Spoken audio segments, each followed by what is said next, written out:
नमस्ते एभ्रिवान, हजुरहरूलाई मेरो च्यानलमा स्वागत छ। आज म बनाउन जाँदैछु पिरो अमिलो मोमोको अचार।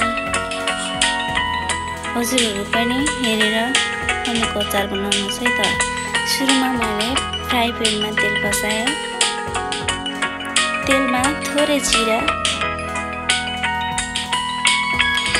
त्यसपछि प्याज, लसुन हालेर एकछिन फ्राई गर्न दिनुपर्छ। त्यसपछि टमाटर मसलाहरू एड गरिदिनु। खुर्सानी पनि राख्नु होला, मैले 3वटा जति खुर्सानी चप गरेर राखेको छु। यसलाई राम्रोसँग पाक्न दिनुहोस्।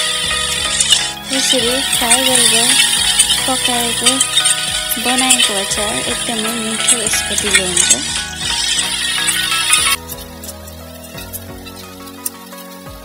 हेर्नुहोस् त, टमाटर यतिकै गलिसकेको छ।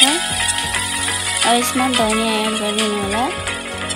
अनि मैले अघि नै तिल र भटमास पिसेर राखेको छु, त्यसलाई नै एड गरेर एउटा मिक्सरमा हालेर एउटा कागती स्वाद अनुसारको कागती हाल्नु होला। अनि यसलाई ग्राइन्ड गर्नु होला। फेरि पानी एड गर्दै हेर्नुहोस् त कति राम्रो भयो अचार। हजुरहरू पनि यसरी नै घरमा बनाएर खानुहोस् है त। बजारको भन्दा नि मिठो हुन्छ। Thank you for watching.